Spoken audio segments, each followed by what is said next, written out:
চলো মনে এসে গেছে সকাল সকাল। মন চলে এসেছে সকাল সকাল। বন্ধুগণ পেঁপে নিয়ে রেডি। বন্ধুগণ বন্ধুগণ দেখো বাবা কত কাজ করছে সকাল সকাল। আমি কিছু করিনি, কাজ করেছি। ভাই তুমি কি দোকান যাবে একবার রেডি হয়ে গেছো? Hi friends, good morning. এখন বাজছে 11:30 আর এখন এসছি রান্নাঘরে। সকালে তো দেখলে মন এসেছিল, ওর সঙ্গে গল্প করলাম 10:30 পর্যন্ত। ও দোকান চলে গেল আর দেরি হয়ে গেল। আমি মনকে চা খেতে ডেকেছিলাম, কারণ দাদা সকালবেলায় এসেছিল প্রেশার মাপার ইয়েটা নিতে। দাদার মায়ের একটুখানি প্রেশার বেড়েছে, সেটা নিতে এসেছিল। তা আমি বললাম যে তাহলে মনও চলে একটুখানি চা খেয়ে যাবি। ওই জন্য মন এসেছিল, এখনই রেডি হয়ে এসেছিল। মন চলে গেল দোকান, দাদাও চলে গেল দোকান, আর আমি চলে গেলাম রান্নাঘরে, কারণ চিন্টু টিফিন খেতে আসতে অনেকটাই দেরি হয়ে গেছে। চলো ব্লগটা এখন শুরু করে দিলাম, আর সাথে থাকো আর দেখতে থাকো। আর চিন্টুদের জন্য আজকে স্পেশাল টিফিন হচ্ছে, ওইগুলো জিত এসছে। একটুখানি রোল বানিয়ে দিচ্ছি ওদেরকে।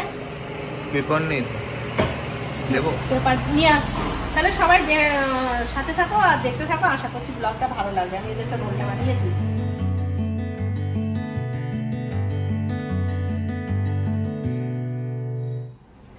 ছেলেগুলোকে টিফিন দেওয়ার পরে একবারে রান্নাঘরে চলে এসেছি। একটুখানি ঘর পরিষ্কার করেছি, তারপরেই রান্নাঘরে চলে এসেছি। বললাম কি রান্নাটা সেরে নি। মাঝে মাঝে জানো তো এরকম দোনো মনেই পড়ে যায়, কি রান্না আগে করব না স্নান আগে করব। প্রায় দিন তো স্নানটা আগে করি, কিন্তু কোনো দিন আমার এরকম হয় যে রান্নাটা করে। আর যেদিনকে রান্নাটা করতে যায় না, সেদিনকে আমার খাওয়াটাও জোটে না ঠিক মতো। এই পুজো করতে যাবো করে খাওয়াটাও হয় না। এখন আমার রান্না করতে কটা বাজবে জানি না। তারপরে যখন চিন্টুর বাবারা আসবে তখন মনে হয় ওদের খাবারটা দিয়ে দিই, তারপর পুজো করবো। তারপর ওদেরকে খাবার দিয়ে আমি যখন স্নান করে পুজো করতে যাই অনেকটা দেরি হয়ে যায়। এই হয় আমার আগে রান্না করলে। তো চলো রান্নাটা বসিয়ে দেবো। ডাটা কেটেছি, আলু কেটেছি, ডাটা আলু পোস্ত করবো, নিম বেগুন করবো। এটা পাতলা করে ঝোল করে দেবো, তাহলে ছেলেগুলো খেয়ে দেবে পোস্ত দিয়ে। আর নিম বেগুন করবো। মাছটা কালকার আছে, কালকে দিনে আর মাছ বার করিনি। মাছ ভাজা ছিল, চিকেন ছিল, ওই দিয়েই খাওয়া হয়ে গেছে। আর এখন এই মাছটা গরম করব। আর সেদিন আদা রসুন বাটা দিয়ে, আদা জিরে বাটা দিয়ে করেছিলাম। আজকে ইয়ে করে দেবো, একটুখানি মশলা মিশিয়ে দেবো, একটু রসুন দিয়ে দেবো, তাহলে একটু অন্যরকম হয়ে যাবে। আর কিন্তু বাবাকে বললাম একবারে পনির রাখবে, ওদেরকে খাওয়ার সময় একটু পনির পকোড়া করে দেবো। দেখ ও শাক আছে আবার, এ দেখো কিন্তু বাবা শাক কেটে গেছে সকালবেলায়। শাকটা ভাজা করবো একটু রসুন দিয়ে।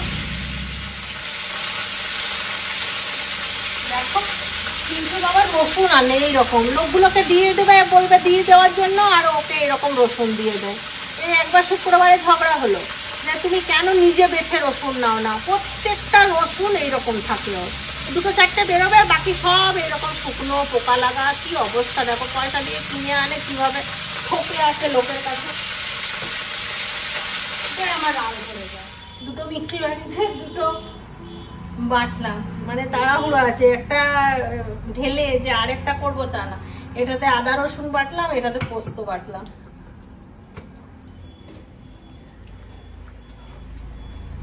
দেখি চিন্টু যদি পুজোটা করে দেয় তাহলে ভালো হয়। ভালো করে গুছিয়ে বাগিয়ে করতে পারে না, ওই জন্য আমি ওদেরকে বলি না করতে, জানো তো। ডাটা আলু পোস্তটা আমি নামিয়ে ফেলেছি। এরপর কড়াইয়ে আদা রসুন কষিয়ে নিচ্ছি। মাছটা এর মধ্যে ঢেলে দেবো। মাছটা আমার কড়াই আছে, ভাজতেও হবে না কিছু না। কালকে আদা জিরে বাটা দিয়ে ঝোল করেছিলাম, আজকে একটু রসুন আর আদা কষিয়ে আর মানে মাছের ঝোলটা দিয়ে ফুটিয়ে নেবো, ব্যাস হয়ে যাবে। আর এইদিকে শাক ভাজা করব আর করব নিম বেগুন, ব্যাস। আর এগুলো শেয়ার করব না তোমাদের সঙ্গে। আমি চলে যাব, অনেক কাপড় রাখা আছে, কারণ কালকে চিন্টুর স্কুল ছিল, আমি একটাও কাপড় কাচিনি। সব আজকে কাপড়গুলো কেচেছি, সেইগুলো এখন মেলবো। আর একটুখানি ঘরেরও কাজ আছে, সেগুলো করব। তো চলো বাকি কাজগুলো সেরে স্নান টান করে আবার আসছি তোমাদের সামনে। তোমার কাল না পরশু দিনকে এই আনন্দ মিলন মন্দির ওটা শেষ হয়ে গেছে, সেট খুলে দিই। কীর্তন হচ্ছে দেখো।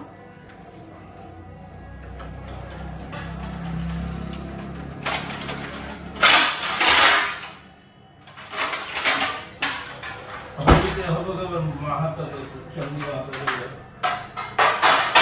তারপরে ভাঙবে ওখানে। ওইটা বাজছে 2:30, আমার স্নান পুজো হয়ে গেছে, রান্নাও হয়ে গেছে, সমস্ত কমপ্লিট করে চলে এসেছি, এবার খাবার দেবো।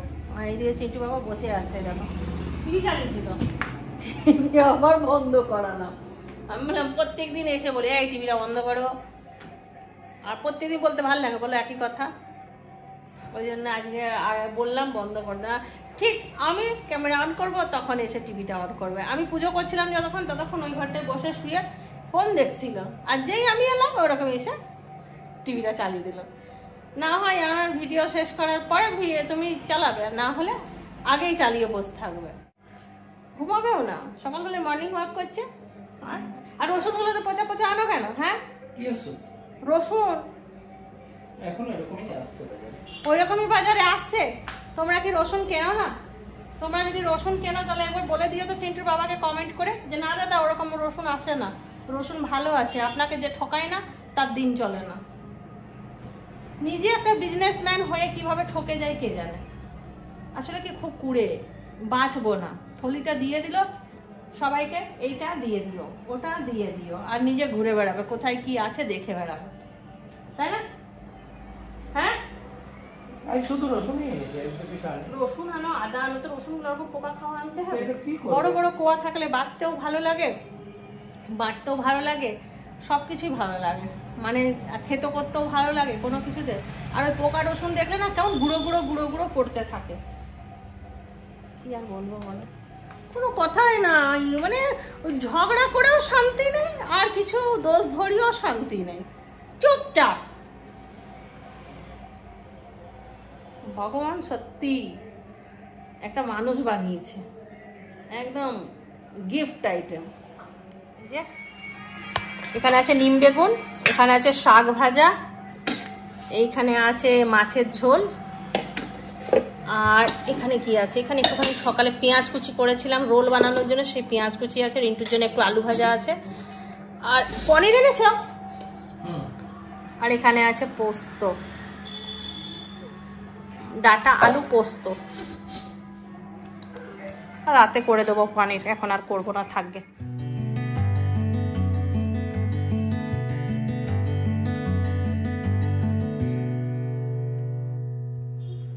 এখন বেজে গেছে 6:30, আর আমি আর চিন্টু একটুখানি রেডি হলাম, আমরা যাবো ডাক্তারের কাছে। সেদিন চিন্টু চোখ দেখাতে গিয়েছিল, তো চোখের তো কোনো প্রবলেম নেই, তো ওইখানে ডাক্তার চিন্টুকে একটা জেনারেল ফিজিশিয়ান দেখাতে বলেছিল, তো সেইখানেই এখন যাচ্ছি। একবার চেক আপ করিয়ে নিয়ে একবার মানে সব কিছু মানে দেখিয়ে নিলে একটু শান্তি, দেখি কি বলছে, তো ওইখানেই যাচ্ছি, তার জন্য রেডি হয়ে গেছি। এটা নিউরোলজিস্ট না, না না এটা হ্যাঁ এটা জেনারেল ফিজিশিয়ান।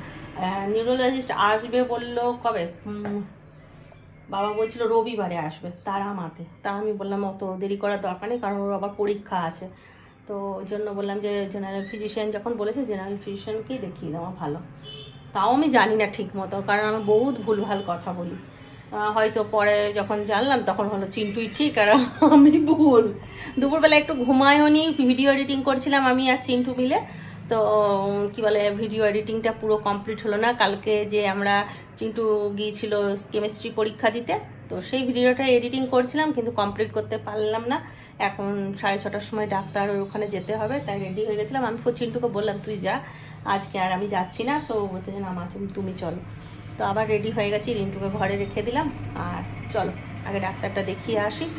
বলছি তো তাড়াতাড়ি চলে আসবে, ওখানে ওর বাবা কি করে জানি না, ও দোকানে গেলে ওর বাবা আমাদেরকে ছাড়েই না, বলে বসো বসো বসো, এখন আমি যাব তখন যাবো, কিন্তু না আমার তাড়াতাড়ি আসতে হবে, ভিডিও আছে, চিন্টুর পড়া আছে, রিন্টুকে কিছু টিফিন দিলাম না, এসে ওকে টিফিন দিতে হবে। তো চলো যাই, তারপরে আবার একটু পরে তোমাদের সঙ্গে ক্যামেরা অন করে কথা বলছি।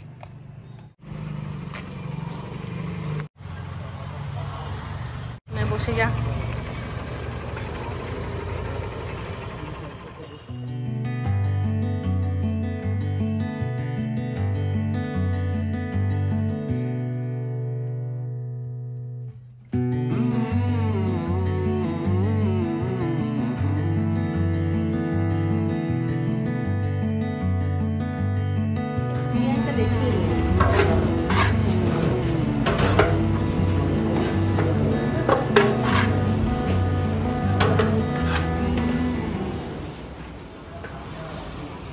আর চিন্টু খুব খুশি,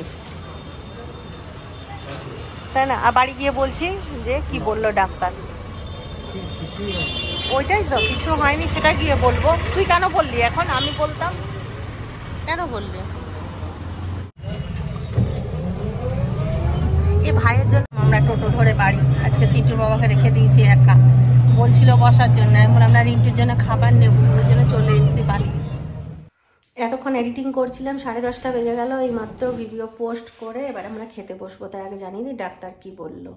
ডাক্তার বললো চিন্টুর রেস্ট ঠিক মতন হচ্ছে না, মানে আমাকে জিজ্ঞাসা করলো ফোন ঘাটে, হ্যাঁ ফোন তো খুব ঘাটে, আমি বললাম, তো বললো ওইটাই হচ্ছে প্রবলেম, এখন যেহেতু পড়াশোনা করছে আর তারপরে ফোনটাও নিচ্ছে, রেস্ট খুব কম হচ্ছে, ঘুম কম হচ্ছে, ওই জন্যই মাথা ব্যথা করছে, আর কোনো প্রবলেম নেই, ওই জন্য ওষুধ দিয়েছে, তো খাক এখন কিছুদিন ওষুধ, তারপর ঘুম খুব দরকার, যেটা ঘুমের ওষুধ বলছিল, কিন্তু ঘুমের ওষুধ দেওয়া তো যাবে না এখন, যেহেতু পরীক্ষা চলছে। একটা নিজেই বলেছেন যে এখন ওষুধ দেওয়া যাবে না ঘুমের, যেহেতু পরীক্ষা চলছে, পরে 10 দিনের ওষুধ দিয়েছে না, 10 দিন পরে আবার একবার দেখিয়ে নিতে বলেছে। আর আসার সময় তো দেখলে আমরা বিরিয়ানি নিয়ে এসেছি, একেবারে মাটন বিরিয়ানি। এর আগে আমরা নায়ক বিরিয়ানিতে কোনোদিন জানতাম না যে মাটন বিরিয়ানি হয়, তো আজকে বেশ মাটন বিরিয়ানি পাওয়া গেছে, এখন জমিও মাটন বিরিয়ানি খাবো। তো চলো খাওয়া দাওয়াটা শেষ করি, 10:30 বেজে গেছে, ছেলেরাও নেমে গেছে, আমাকে বললো মা খেতে দাও, এখন আমি একটুখানি ভিডিওটা পোস্ট করে নিই, তারপর খেতে দিচ্ছি। তো ভিডিও পোস্ট করতে দিয়ে দিলাম, এবার আমরা খেতে বসবো, চলো খাওয়া দাওয়াটা করে নিই।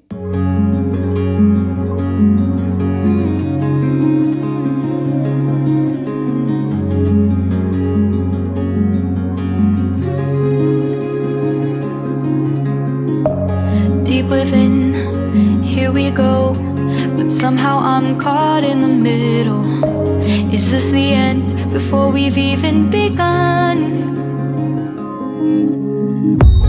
Should I work against the flow, a drop in the ocean so endless, reaching for our moments miles above? I just need one, diving in to all this endless space, falling stars, but still I see you, sweet escape, a lovely start, but letting go's the hardest part, swimming in this deep, deep blue.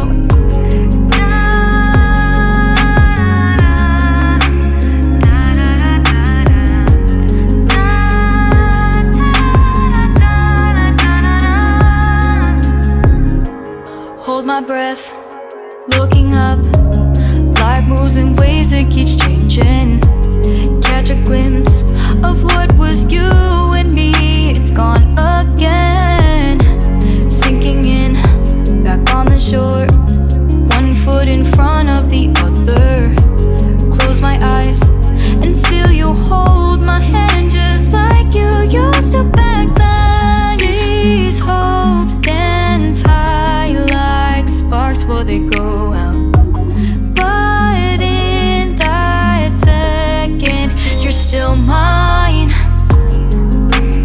diving in to all this endless space, falling stars, but still I see you, a sweet escape, a lovely start, but letting go's the hardest part, swimming in this deep, deep blue. I know I'm floating on তাহলে চলো this দারুণ দারুণ lunch, চলো দারুণ dinner, আর দেরি করবো না, পুরো একদম প্লেট সাফ করি। সবাই ভালো থাকো, সুস্থ থাকো, ব্লগ দেখতে থাকো, tata, Now bye bye, I'll good night. embrace our wondrous sea.